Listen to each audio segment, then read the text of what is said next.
اعوذ باللہ من الشیطان الرجیم، بسم اللہ الرحمن الرحیم۔ شروع اللہ کے پاک نام سے جو رحمان اور رحیم ہے۔ جی ایف پی پی کے دیکھنے والے ناظرین کو آپ کے میزبان بشارت حسین کا سلام پہنچے۔ ناظرین، آج کا پروگرام بشارت و عرفان کی باتیں لے کے ہم آپ کی خدمت میں حاضر ہیں۔ ہماری ہمیشہ سے یہ خواہش رہی ہے اور کوشش بھی ہوتی ہے کہ ہم معاشرتی مسائل جو ہیں ان کو لے کے چلیں تاکہ ہمارے معاشرے کو اس کا فائدہ ہو۔ آج کے اس پروگرام میں ہمارے ساتھ ہمیشہ کی طرح موجود ہیں جناب پروفیسر عرفان اشرف صاحب۔ جی السلام علیکم۔ وعلیکم السلام بشارت بھائی۔ ناظرین، آج جو ٹاپک ہم لے کے چل رہے ہیں وہ معاشرے کے حساب سے جو آج کل کے حالات کے حساب سے برداشت اور عدم برداشت، یہ ہے آج کا ہمارا ٹاپک۔ ہم عرفان صاحب سے اس حوالے سے بات کریں گے اور یہ پوچھنا چاہیں گے کہ یہ برداشت جو ہے یہ کیا چیز ہے۔ جی عرفان صاحب۔ بشارت بھائی، آپ کا بہت شکریہ، اور میں اپنے سننے دیکھنے والوں کو یہ بات بتانا چاہتا ہوں اور باور کرانا چاہتا ہوں کہ آج ہمارے معاشرے میں عدم برداشت ہے۔ ہم کسی کے نظریے کو برداشت نہیں کرتے، ایک پارٹی دوسری پارٹی کے نظریے کو برداشت نہیں کر رہی، اور ملک میں جو افراتفری ہے وہ اسی کی وجہ سے ہے۔ کوئی نظریہ دوسرے نظریے کو برداشت نہیں کرتا، کوئی اسکول آف تھاٹ دوسرے اسکول آف تھاٹ کو برداشت نہیں کرتا، کوئی مذہبی جماعت کسی دوسری مذہبی جماعت کو برداشت نہیں کرتی، اور یہ ہمارے لیے بہت سارے مسائل ہیں۔ اس بات کو بشارت بھائی سمجھنے سمجھانے سے پہلے وہ میں بابا بدھا کی ایک بات بڑی خوبصورت مجھے یاد آ گئی کہ بابا بدھا ایک دفعہ اپنے دوستوں کے ساتھ آلتی پالتی بچھائے بیٹھے تھے، اور انہوں نے زمین سے تھوڑی سی گھاس اٹھائی اور گھاس اٹھا کر کہا کہ جتنی گھاس میرے ہاتھ میں ہے کیا دنیا میں اتنی ہی گھاس ہے؟ تو دوستوں نے کہا نہیں بابا جی، اس کے علاوہ بھی دنیا میں بڑی گھاس موجود ہے۔ یہی بات بابا جی نے 3 دفعہ دہرائی اور کہا کہ جو گھاس میرے ہاتھ میں ہے کیا دنیا میں اتنی ہی گھاس ہے؟ تو جب جواب نفی میں آیا تو بابا جی نے کہا میری ایک بات یاد رکھو، جس طرح میرے ہاتھ میں پکڑی ہوئی گھاس کے علاوہ بھی دنیا میں گھاس موجود ہے، اسی طرح میری تعلیم کے علاوہ بھی دنیا میں بڑی تعلیم موجود ہے، میرے نظریے کے علاوہ بھی دنیا میں بہت سارے نظریات موجود ہیں، میرے اسکول آف تھاٹ کے علاوہ دنیا میں بہت سارے اسکول آف تھاٹ موجود ہیں۔ تم نے میرے نظریے کا، میری تعلیم کا، میری کہی ہوئی بات کا احترام تو کرنا ہی کرنا ہے، لیکن دوسرے کے نظریے کو بھی تم نے برداشت کرنا ہے۔ تو مسئلہ بڑا آسان سا ہے کہ ہم برداشت کرتے ہی نہیں ہیں کسی دوسرے کی بات۔ اچھا عرفان صاحب، یہ جب ہم بات کرتے ہیں برداشت کرنے کی اور عدم برداشت جو ہے معاشرے میں، اس میں یہ عدم برداشت کیوں پیدا ہوتا ہے اور اس کو کس طریقے سے کنٹرول کیا جا سکتا ہے؟ بشارت بھائی، عدم برداشت جو پیدا ہونے کی پہلی وجہ ہے وہ انا ہے۔ ہم اپنی ذات سے پیار کرتے ہیں، ہم کہتے ہیں کہ جو میں ہوں اس کے علاوہ کوئی نہیں ہے، اور پھر ہم اپنے نظریے سے پیار کرتے ہیں، اور ہم اپنے نظریے کو حق سمجھتے ہیں۔ حق ہوگا، صحیح ہوگا، اس پہ دو رائے نہیں ہیں، لیکن آپ دوسرے کی بات تو سنیں۔ بشارت بھائی، ہمارے پرانے پنجاب میں روئی کو دھنکا جاتا تھا، تو وہ ایک بابا ہوتا، اس کے پاس چھوٹی سی ایک چھڑی ہوتی، اور وہ چھڑی جو ہے وہ بکری کی آنت سے بنتی، بینت کی طرح، تو وہ اس سے اس کو جب دھنک رہا ہوتا تو جب اس کو مارتا تو آواز نکلتی توں توں توں توں توں۔ ایک پاس بیٹھا ہوا اور بابا تھا، اس نے کہا کہ ساری عمر میں کرتی ہو، مرنے کے بعد تو پہ آ گئی ہو۔ تو ہم ساری عمر میں کرتے ہیں، میرا نظریہ، میرا اسکول، میری لائبریری، میرا اسکول آف تھاٹ، میں سب کچھ۔ تو یہ عدم برداشت کی سب سے بڑی وجہ یہ ہے کہ ہم اپنی ذات سے پیار کرتے ہیں، ہم اپنے نظریے سے پیار کرتے ہیں، اور ہم پیار تو کرتے ہیں لیکن اس کے علاوہ ہم دوسرے کے نظریے اور دوسرے کی ذات کو اپنے سے حقیر سمجھتے ہیں، نیچ سمجھتے ہیں، جس سے معاشرے میں عدم برداشت پیدا ہوتی ہے۔ مطلب یہ بات یہ ہوئی کہ کسی دوسرے کے نظریے کا اگر آپ احترام کریں گے اور دوسرے کے نظریے کو مانیں گے تو یہ جو عدم برداشت ہے اس میں کمی آ سکتی ہے۔ بالکل بشارت بھائی، مجھے وہ ایک بات یاد آ گئی، کہیں سے سن رکھی ہے کہ کسی کے جھوٹے خدا کو بھی جھوٹا نہ کہو، ایسا نہ ہو کہ وہ تمہارے سچے خدا کو جھوٹا کہہ دیں۔ تو آپ کسی کے نظریے سے اختلاف کریں، اور پازیٹیو اختلاف کرنا یہ آپ کا رائٹ ہے، لیکن اس کو تو کر کے بات کرنا، تڑاک کر کے بات کرنا، اس کے ساتھ بدتمیزی سے بات کرنا، تو اس طرح معاشرے میں عدم برداشت پیدا ہوتی ہے۔ اچھا عرفان صاحب، یہ ہے کہ کسی کے نظریے کو برداشت کرنے کے لیے اس کے نظریے کو جاننا ضروری ہے جی۔ تو کیا اگر آپ میں اتنی ہمت ہونی چاہیے کہ اگر آپ کسی کے نظریے کے حوالے سے، کسی کے پرسنل بات کے حوالے سے آپ کو اتنا نالج ہونا چاہیے یا آپ نے اس بارے میں اتنا جانا ہو تاکہ آپ اس کے نظریے کو ڈسکس کر سکیں؟ بشارت بھائی، ہمارا سب سے بڑا مسئلہ یہ ہے کہ ہم کسی کو جانے بغیر اس پر الزام لگاتے ہیں۔ آپ جتنی مذہبی جماعتیں ہیں، آپ کسی سے پوچھ لیں کہ آپ کسی دوسرے کے بارے میں جب بات کرتے ہیں کیا آپ نے ان کے لٹریچر کو پڑھا ہے؟ لٹریچر کو ہم نے پڑھا نہیں ہوتا، اس کے نظریے کو جانتے نہیں ہیں، اور پھر ہم ان پر الزام لگا دیتے ہیں۔ بے شمار مثالیں ایسی موجود ہیں۔ ہم کسی دوسری مذہبی دوسری سیاسی جماعت کے نظریے کو جانتے نہیں ہیں، چونکہ ہمارے قائد نے ایسا کہہ دیا اس لیے یہی بات سچ ہے۔ اور عدم برداشت کی سب سے بڑی وجہ ہی یہ ہے کہ ہم کسی کو جانے بغیر اس کے بارے میں اپنی رائے قائم کرتے ہیں، تو اس وجہ سے معاشرے میں برداشت کم ہوتی جا رہی ہے۔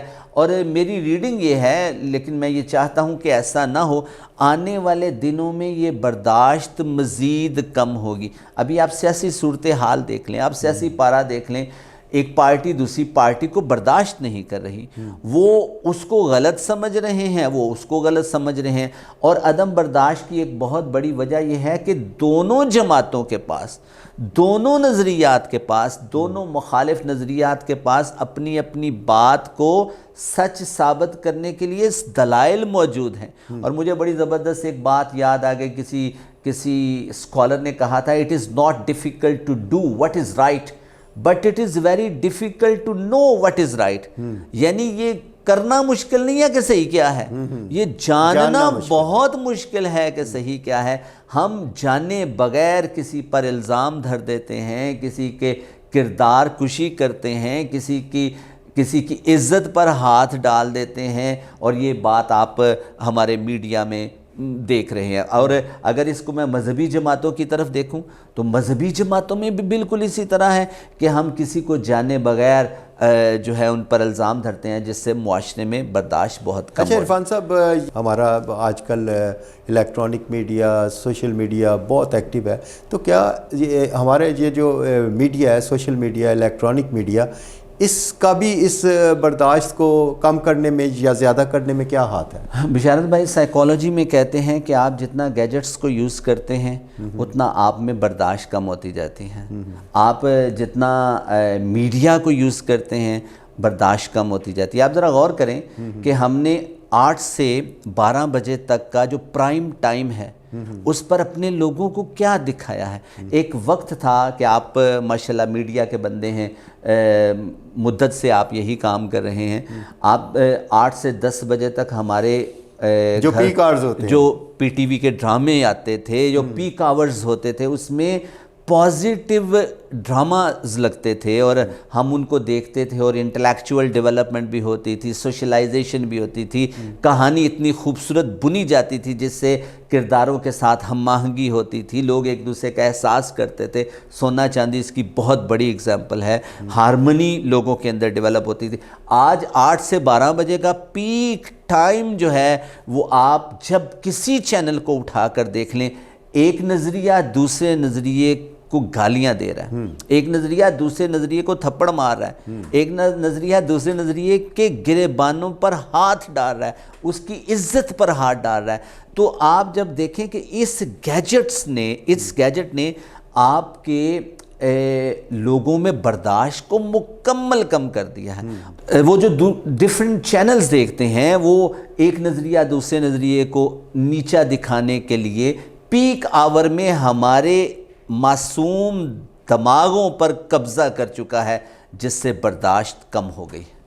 جی عرفان صاحب، آپ نے بڑی اچھی خوبصورت بات کی برداشت کے حوالے سے، عدم برداشت کے حوالے سے.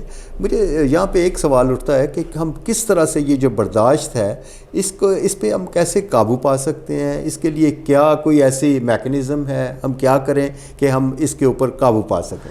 بشارت بھائی، دنیا میں ریسرچ ہو رہی ہے، اور ریسرچ یہ ہے کہ آپ ٹیلی ویژن دیکھنا چھوڑ دیں. آپ خاص طور پر ان پیک آورز میں ہمارے ممالک جس طرح پاکستان، ہندوستان، سری لنکا اور اس طرح کے جو ممالک ہیں، وہاں پر وہ کہتے ہیں کہ پیک آورز میں آپ گیجٹس کے استعمال کو چھوڑ دیں، کیونکہ وہ نیگیٹیوٹی پھیلانے کے علاوہ کوئی اور کام نہیں کرے. اس میں یہ مقصد میڈیا کا یہ رول، مطلب اس میں کیا ان کا کوئی کمپٹیشن اس میں آتا ہے، مطلب ریٹنگ کے لیے یا لوگوں کو اپنی طرف لگانے کے لیے؟ بشارت بھائی، ڈیفینیٹلی ریٹنگ کے لیے یہ ایک دوسرے کو نیچا دکھانے کی کوشش کرتے ہیں. چونکہ ہم عدم برداشت کی بات کر رہے ہیں تو پہلا سلوشن جو سائیکالوجی میں ہے وہ یہ ہے کہ آپ ان پیک آورز میں کوئی پازیٹیو کام کریں. اور اس کو ذرا اگر ہم صبح کی ترتیب کے ساتھ سمجھیں تو بڑی آسانی ہوگی کہ اپنے اندر برداشت پیدا کرنے کے لیے ہم جو پازیٹیو کام کر سکتے ہیں وہ سب سے پہلے صبح فجر سے پہلے اٹھیں. اب فجر سے پہلے اٹھنے سے مراد ہے کہ آپ کسی بھی مذہب مسلک کو پریکٹس کرتے ہیں، آپ نیچر کے قریب ہوں. آپ صبح فجر سے پہلے اٹھ کر کائنات کے قریب ہونے کی کوشش کریں، اور جب آپ کائنات کے قریب ہوئیں گے آپ کے اندر سائیکالوجی کے مطابق پازیٹیو ریزز ڈیولپ ہوئیں گی. آپ اپنے مذہب کے مطابق جو بھی مذہبی پریکٹس کرنا چاہیں، نماز پڑھنا چاہیں، گردوارہ پریکٹس کرنا چاہیں، کلیسا جانا چاہیں، جس طرح مرضی، آپ جب صبح نیچر کے قریب ہوئیں گے تو آپ کے اندر برداشت کی قوت پیدا ہونا شروع ہوئے گی. اور پھر اس کے علاوہ ہمیں سائنس اینڈ سائیکالوجی یہ بتاتی ہے کہ صبح کی واک جو ہے یہ بہت ضروری ہے. اس سے بہت ساری بیماریوں کا حل ملتا ہے، اور اس میں برداشت نہ ہونے کا حل بھی صبح کی واک میں ملتا ہے. اور ہم نے اپنے استاد سے سن رکھا ہے کہ آپ ننگے پاؤں نم گھاس پر یا گیلی ریت پر یا مٹی پر چلیں، اور جب مٹی کی تاثیر آپ کے پاؤں کے ذریعے آپ کے جسم کے اندر آئے گی تو آپ اس مٹی کا جو لمس اپنے اندر محسوس کریں گے، تو اس کے ساتھ آپ کے اندر برداشت پیدا ہوئے گی. اچھا عرفان صاحب، ایک سوال یہاں پہ اور میں ایڈ کرنا چاہوں گا ساتھ ہی اس کے، یہ کہ عرفان صاحب بات یہ ہے کہ برداشت اور عدم برداشت، اس میں آپ کے فیملی ممبرز کا، آپ کے گھر کا ماحول جو ہے وہ کیا پارٹ پلے کرتا ہے؟ کیونکہ انسان بہت ساری چیزیں جب گھر سے نکلتا ہے تو اپنے ساتھ لے کے نکلتا ہے. اس سوال سے پہلے میں وہ جو اپنا سوال جواب مکمل کر لوں. اور ایک بہت بڑی بات یہ ہے کہ آپ کسی اہل نظر کے ساتھ، اہل اللہ کے ساتھ، کسی استاد مرشد کے ساتھ اٹیچ ہو جائیں جو آپ کے اندر نیگیٹو ویوز اور ریزز کو نکالتا جائے اور آپ کے اندر پازیٹیوٹی کو ایڈ کرتا جائے، اور آپ کے اندر برداشت پیدا ہونا شروع ہو جائے گی. آپ نے بڑا خوبصورت سوال پوچھا کہ آپ کی فیملی اتنا امپورٹنٹ رول پلے کرتی ہے کہ اگر فیملی پازیٹیو ہوئے گی تو آپ کے اندر برداشت پیدا ہوئے گی. ہمارا سب سے بڑا المیہ یہ ہے کہ یہ جو کان اللہ نے دیے ہیں یہ وہ صلاحیت ہے کہ جو سب سے پہلے ایکٹیو ہوتے ہیں انسان کے پیدا ہونے سے بھی پہلے. اب ان کانوں کے اندر پیدا ہونے کے فوراً بعد آذان دی جاتی ہے، لیکن وہیں پر ہمارے گھروں میں نیگیٹیوٹی، مقابلے کی فضا اور اس طرح کی بے شمار باتیں جو ہیں وہ آنا شروع ہوتی ہیں، جس سے عدم برداشت ہونا شروع ہو جاتی ہے. اور آپ ایک بات سائیکلوجیکلی اگر فیل کریں، گھر میں بیٹھے ہوئے بچے کے پاس موبائل ہے اور موبائل پہ وہ ٹک ٹاک یا سنیک ویڈیوز یا کسی اور ایپ پر کچھ چیزیں دیکھ رہا ہے، آپ اس سے موبائل چھینتے ہیں اور وہ ریئیکٹ کرتا ہے، وہ برداشت نہیں کرتا. وہ 1-2 سال کا بچہ برداشت نہیں کرتا. اس کو کس نے سکھایا ہے کہ یہ اس کی مرضی کے خلاف ہے؟ ہاں، اور اس کی مرضی کے خلاف اس کو کس نے سکھایا؟ کیونکہ وہ برتھ سے پہلے یہ سارا سسٹم ساتھ لے کر آ رہا ہے کہ میں برداشت نہیں کرنا. تو اس کے لیے وہ زمانہ یاد آتا ہے کہ جب ہماری مائیں بہنیں بچہ جب ان کے بیفور برتھ ان کے پاس ہوتا تھا تو وہ اللہ کا قرآن پڑھا کرتی تھیں, وہ حق اور سچ کی باتیں کیا کرتی تھیں, جس سے معاشرے میں عدم برداشت ہوتا تھا اور سوشلائزیشن ہوتی تھی, ایک دوسرے کے ساتھ ملنا ہوتا تھا, جس سے دوسرے کا نظریہ برداشت کرنے میں. اچھا عرفان صاحب, ساری بات کو اگر ہم اس کو کنکلوڈ کریں اور ہم کسی نتیجے پہ پہنچیں کہ اس کے لیے کیا آپ سائنٹیفک سا کون سا ایسا کلیہ, ایسی چیز, ایسا میتھڈ جو ہے ہمارے ناظرین کو بتائیں گے کہ عدم برداشت جو ہے اس کو کیسے برداشت میں کنورٹ کیا جا سکتا ہے؟ اگر آپ دو باتیں میں اگر سجیسٹ کروں اور اس کے بعد ہم اپنے پروگرام کو ختم بھی کر سکتے ہیں. پہلا, بچے کو, سوسائٹی کو, معاشرے کو آپ نیچر کے قریب کر دیں. جب آپ نیچر کے قریب کر دیں گے تو برداشت پیدا ہونا شروع ہو جائے گی. اور دوسرا بشارت بھائی, آپ کوئی ایسا استاد, رہبر, رہنما, مرشد, کوئی ایک ایسا ضرور ڈھونڈ لیں جو آپ کی رہنمائی کرے اور وہ انشاءاللہ آپ کے اندر برداشت پیدا کر دے گا. بہت خوبصورت جی عرفان اشرف صاحب کی خوبصورت سی باتیں, اور ان کی پوری باتوں کو اگر میں کنکلوڈ کروں تو وہ اسی طرح ہو سکتا ہے کہ اپنے آپ میں وہ چیزیں نیچر کے قریب, عرفان صاحب نے کہا کہ نیچر کے جتنا آپ قریب جائیں گے آپ میں برداشت کا مادہ زیادہ پیدا ہوگا, اور اپنے آپ میں یہ چیز پیدا کیجئے اور اپنے اندر برداشت پیدا کیجئے تاکہ ہم معاشرے کو خوبصورت بنا سکیں. علامہ اقبال کے ایک شعر کے ساتھ آپ سے اجازت چاہوں گا کہ خود ہی میں ڈوب کر پا جا سراغ زندگی, خود ہی میں ڈوب کر پا جا سراغ زندگی, تو اگر میرا نہیں بنتا نہ بن, اپنا تو بن. اپنے میزبان بشارت حسین کو یہیں سے اجازت دیجیے گا. انشاءاللہ اگلے پروگرام میں آپ سے پھر ملاقات ہوگی. اللہ حافظ. پاکستان زندہ باد.